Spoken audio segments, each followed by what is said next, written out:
Hi, and welcome to another episode in the Life 2.0 show. Today we're discussing living a fulfilling second act. Fulfilling second act. And as you know, Sabrina, the whole purpose of the Life 2.0 show really is to help people discover that second act, whether it's a dream they had, A hobby or it's a great something. leading, but to know that life is not just what you did, as a career or whatever. Right. A lot of us, we've had some changes. My story is really a result of being downsized, how I started Life 2.0. But we really want people to understand that, life goes on, and life is about fulfilling dreams and not all about just one thing in life that you do. You have many transferable skills and talents that allow you to do many things in life. And as we say, it's a movement because we really want people to think about and plan for their second act. Right, right. So today we have a person that is perfect of marrying sort of a skill that you would never think that that you can combine together, but basically it's also her hobby. Correct. That she turned into a business, right? Into a business. So tell us about our guest today. So Robyn and I, we have chatted a little bit over the phone. She was actually referred to us as a guest from an earlier guest that we had. So Robyn and I chatted. We chatted a little bit on the phone, and I said, "Oh, you're a perfect guest," because I think as we hear her story touches upon two important areas that I think I hear women saying why they don't take that step and act upon that second act or that dream. So Robyn, if she can just so Robyn, welcome to the show, and thank you for being our guest and sharing your story with us. Well, thank you for having me. I'm super excited, and I love to share my story because I think it gives other women and men, but mostly women, some hope. Correct. And encouragement to move forward and do what they may not know that they have in them to do. Right. So tell us a little bit about your corporate life, because most people start in corporate some way, shape, or form. And, you are a pharmacist that worked in corporate. So tell us a little bit about that journey and how you stepped into really saying, that's it. I am going to take my hobby, which is photography, and make it into a business. So I have a lot to be thankful for, first and foremost, that I've had the opportunities I've had. And when I first got out of pharmacy school, I got my doctorate, and I wanted this high-power career. I wanted to wear suits every day. I wanted to make a ton of money. And my mother was an artist, for the most part, a stay-at-home mom. She later went back to school and became a librarian, but I didn't want to be like her. I wanted to be this, powerful woman. So I worked in the corporate world, and when we moved to the East Coast, I didn't have a job for a while, but through connections, through working, I made some contacts, and I became a medical writer. And so what I did was I worked for medical education companies, pharmaceutical companies, and I helped mirror or engage the managed care piece with the pharmaceutical industry and things like that, and did a lot of patient advocacy and things like that.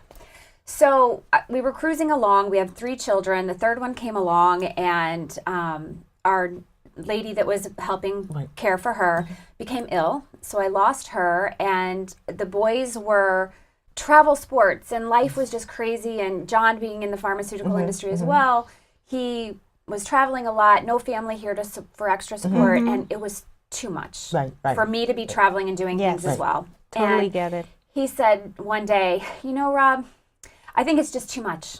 How can we simplify? He said, you love photography. Why don't you do something with it?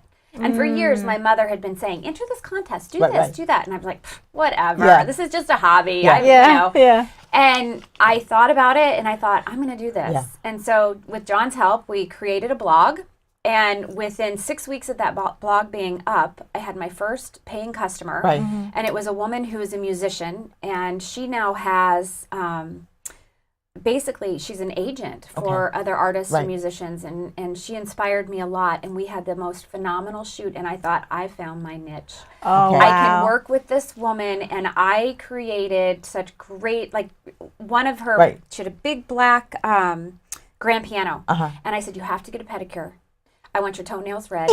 Had her in a black long dress, and she sat on top of that baby grand with her toes on the keys. Oh, that is from that cool. moment, from that moment forward, I thought, this is what I want to do.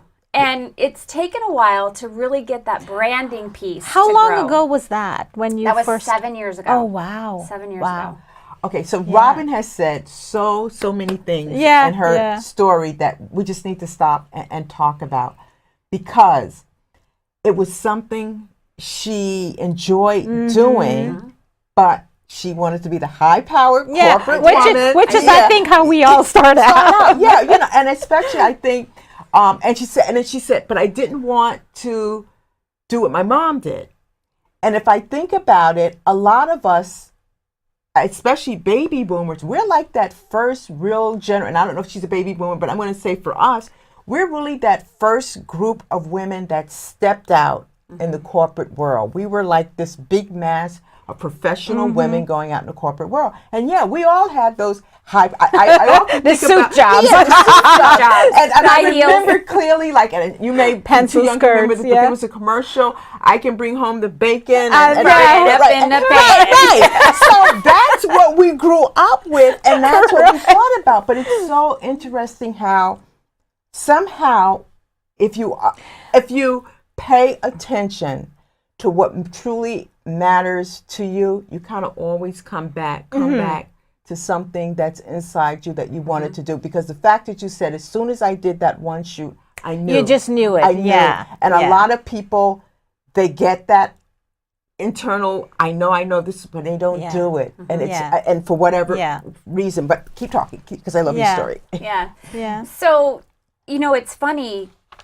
I just kind of lost my train of thought. You said something, and it really inspired something in me to say something. But it's one of those things that I think you don't know that sense of fulfillment until you really experience it. Yes. And so when I was writing, it got to the point, and you know this from having been in the pharmaceutical industry, you lost a lot of the ability to be creative. Correct. Because there's too many parameters. And regulations were so intense. Yes. And I did not enjoy rewriting a package insert. Like, I wanted to create. And so I knew I had this creative piece to me. But there was no outlet. Right. No outlet. So when I was photographing, I have thousands of pictures of flowers. Right. And, I would just be so happy. Yeah. And I could do that for hours and hours and never tire of it. When you were in corporate, didn't you feel like something like that made you happy was not something you could turn into a job or into a income? It was just something you did as a hobby. I'm just thinking about the mindset. The mindset is like something completely different, because I think we grow up with this. You go to college, you go to work, and then make a lot of money, and then retire, because that's kind of the pattern that we had seen from previous generations. And now we're thinking, oh, wait a minute, the world has changed. There's so many other careers. Maybe I'll give this a go, because I still have a lot to give. I still have a lot to impact the world in some other way and help make somebody else's life better. Absolutely. And I think fear plays a big component in that. Yes. Because you have a steady paycheck. You know what's happening. You know you're in a routine. You have expectations, and there's comfort in that. Yes. In what the norm is. And it's hard to break out of that. And I was scared, because I wasn't someone to just throw myself out there. And that's what it was. When you start a blog, you're putting your life out there, and you don't know who is going to see it. You don't know what. And it took me a while to figure everything out, like how to build a following. But once I started building that following, and the key to that was engaging. Right. And I don't know if you guys follow Bob Berg at all. The Go Giver influencer is their most recent book. But there's several in the series. He and John David Mann have written them together. But that's one of the things that he focuses a lot on. You have to engage. Yes. And once I started doing that, my confidence started building, because people were, I was giving them a compliment maybe, with you, but they were engaging back with me. And as soon as I felt that they were appreciative of what I was doing in my work, and like I could put my information, my story out there, and it was being accepted. Right. Yeah. So then I kind of, okay, this is going to be okay. Yeah. But, that was all online. Right. So it's still, right. I was still kind of hiding. Yeah. So it took me several years before I really threw myself Yeah. out there. But Yeah. once I did, the rewards were amazing. Yeah. Okay, and then, and because we all, one of the things I think as we're going back and forth with, we're doing something that's fulfilling personally and makes us happy. And I think that's the combination that's missing, I feel. Because I think a lot of people just don't, or I don't know why, they feel they don't deserve it or whatever, but life is short. What makes you happy? You deserve to be happy. And I'm just, as you're talking about it, you see on her face. You know, you really My do. passion comes through. You really But see. you know, look, stepping back a little bit, when you're first starting out and you go to school and you know, you have your first job, for myself, I was very excited. But then you go through and you get burnt out. And you're like, oh, is this really it? You've kind of gone through all the things that you could possibly do, and the excitement after like 20 years starts to fade. That's all there is to Right? life. Yeah. What else? Right. What else? Yeah. So I think we. Oh no, keep going. No, I was just saying that I think we all kind of know. We all get internal signals when it's time to move change, forward. make a to change. change. Yeah, I For agree. me, I know when I was working at Merck, I would get them and I would go to another position, and I always knew this. And in my last few years at Merck, I knew I really should get out. But I had 7 more years to retire. Yeah. That's all I thought about. It's hard to walk away from that package at the end. There you go. I had 7 more years. And when I think about now how I was willing to just be miserable, I can't describe it any other way, for 7 years just to have, I guess, what you always supposed to have, you know, and have that comfort, whatever. I have to say, this is really, truly the best part of my life. Financially, am I where I was with Merck? Absolutely not. No. But it's the best part of my life. Yeah. But I think because I don't think we had our generation or we're, like you say, the first ones doing this type of thing. So we didn't really have something to fall back on. Because I look at our kids now and they don't have the same mindset. They're like, oh yeah, I can go to another job. I can start a business. I could do this. But we didn't have that to draw from. And I think part of it too was we were women. And so we were always kind of stereotyped or pigeonholed into this is your role. Right. Yes. And we also had to think about our families and caring for them. Now, I feel truly blessed because I'm able to work my schedule around my kids. Right. Yes. So I still have a 10-year-old, so I can get her from school. Yeah. And that's important to me. Yeah.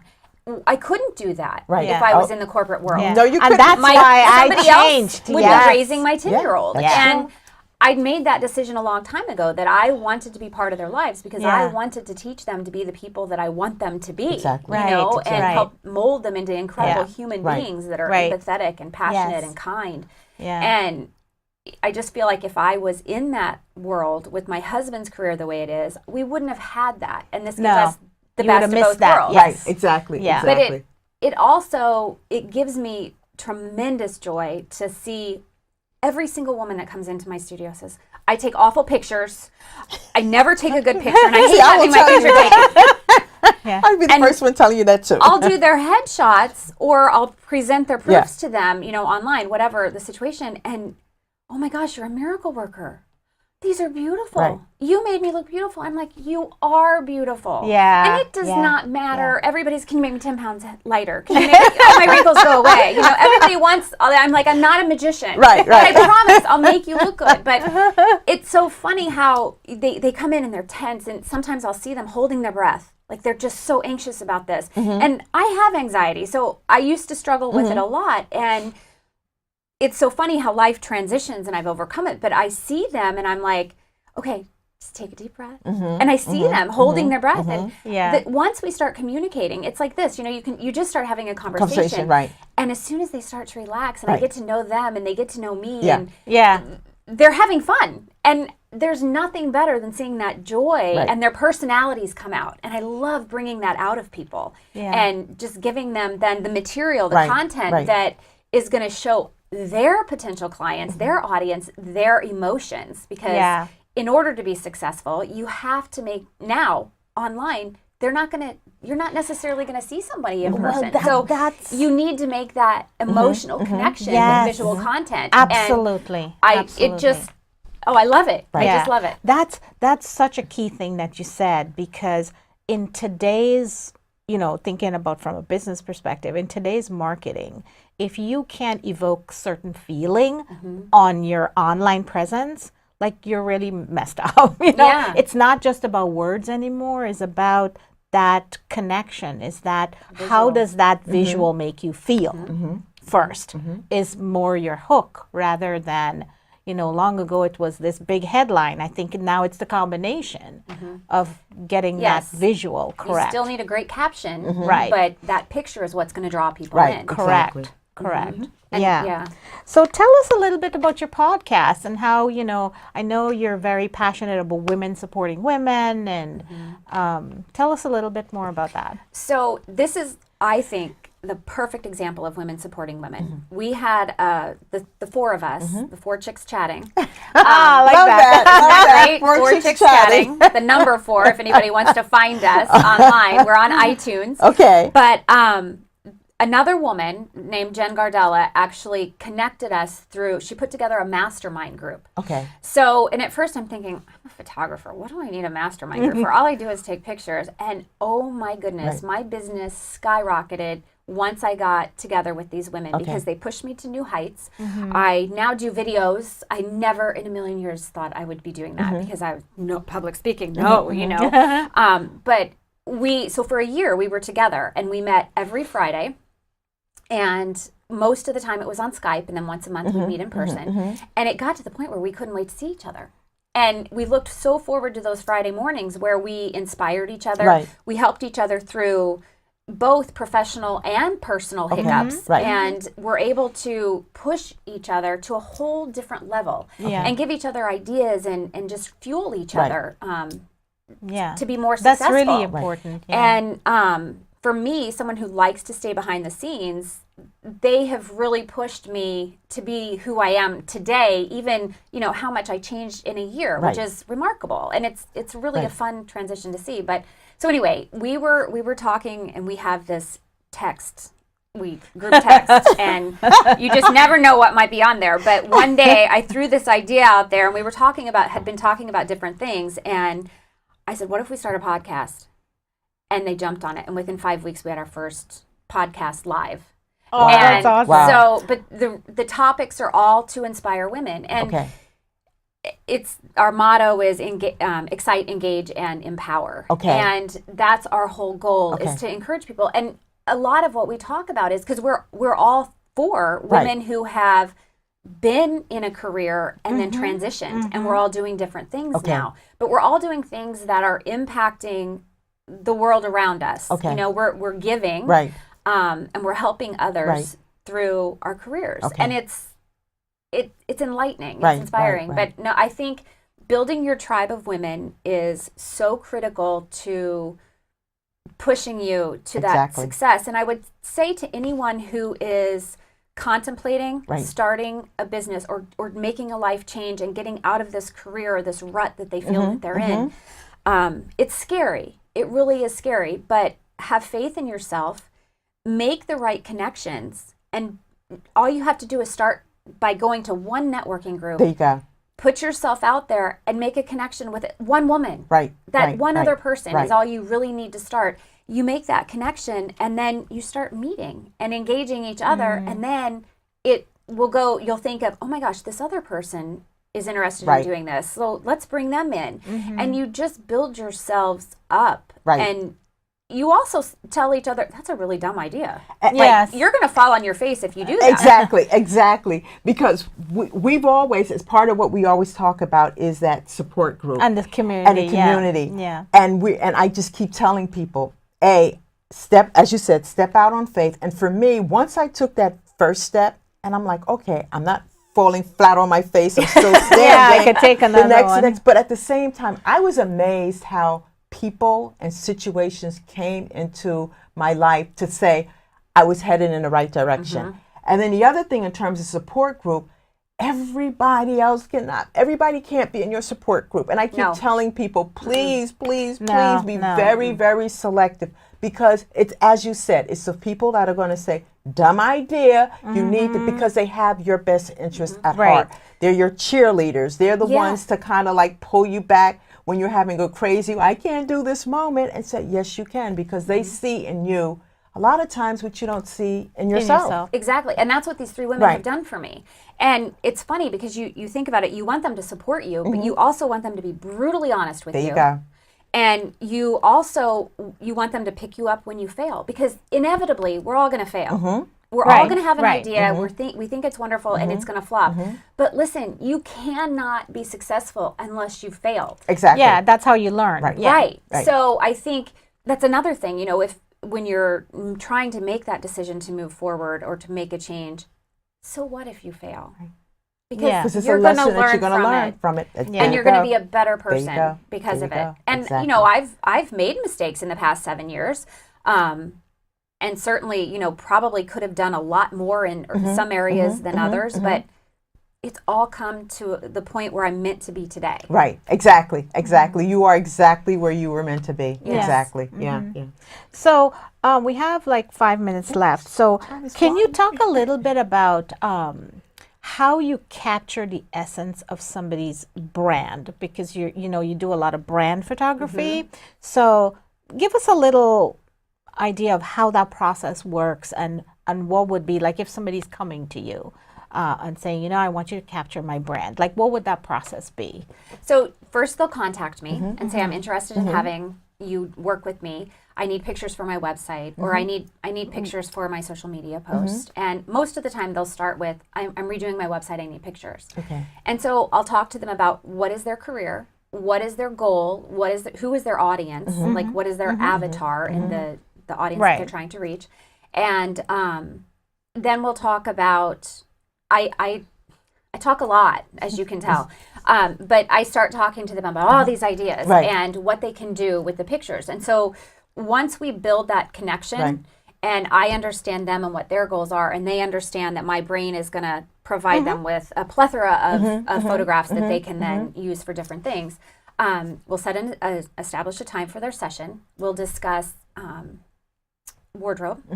And then I also always recommend hair and makeup. Hair, I'm kind of like, I'm okay if they don't have their hair done, but the makeup, I really, really think it's the best way to go, because do you have a makeup artist that you work with? Okay. I do. Okay. I actually have a couple, but I have one that does hair and makeup. Okay. Oh, so I that's tend nice. to use her more because it's more economical for my clients. And I try to keep that in mind, because when this is an investment. Yeah. And a lot of times people don't want to spend the money, but what I tell them is, this is who you are, and this is going to make that emotional connection to bring people to you.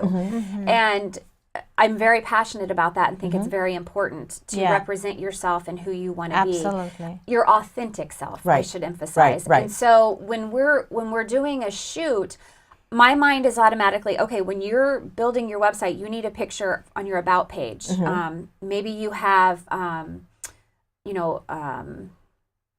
like a location. So you want your location. You want, if you have a product, you need your examples of your product. But if it's you as a person, you need pictures on every single page that represent what your services are, you interacting. A lot of times, if it's someone who is a consultant, we'll do, I'll have them in the studio with my computer or their computer or whatever, to just kind of show. Exactly, to show that this is what they do. Like if they're creating an online training course, well, people are going to see them in that situation through the computer. We'll stage it so they're conversing with someone on the other side of the table, things like that. Use different wardrobes. For example, I had a positive psychology person client last week, and so she works with people similar to what you're doing, a lot of life transitioning and things like that. But so we captured her in the corporate essence. We captured her in her jeans and a blazer. We captured her in different ways, inside, outside, so that you kind of have an organic, raw view of who the person is on her entirety, so that people can see her as, this is who she is if this is the environment she's going to be working in. This is who she is if she's going to be working with you in her office or in your environment. So That's nice. Yeah. How long does something like that take? At least, I mean, just the session is at least 2 hours. Okay. Okay. And you then start with there's hair a and makeup, planning. which is usually about a half an hour, and Okay. then you do, and then we do the shoot. And Okay. it's kind of, with the creative process, you're doing something, and we'll start here, but then I kind of go all over, Yeah, you know, yeah, and yeah. as I'm going, I'll think, oh my gosh, you can use this Right. image for this post on Right. social media Right. with this quote on Right. it, you know, things like that. Yeah, So, more things come to you Right. as you're doing the yeah, shoot. so sometimes it's 2 hours, Right. sometimes it's 3. It Okay. really Right. depends on the extent. You know, if they want 6 images, it's not going to be as extensive of a shoot. If they want 20 images, it's going to Yeah, be a few it's a lot. hours. Yeah. Right. And we'll do different locations as well. I don't just stick them in the studio. Okay. We'll Okay. do Okay. inside, outside, you know, maybe in their office, in my office, things like that. Okay. Yeah.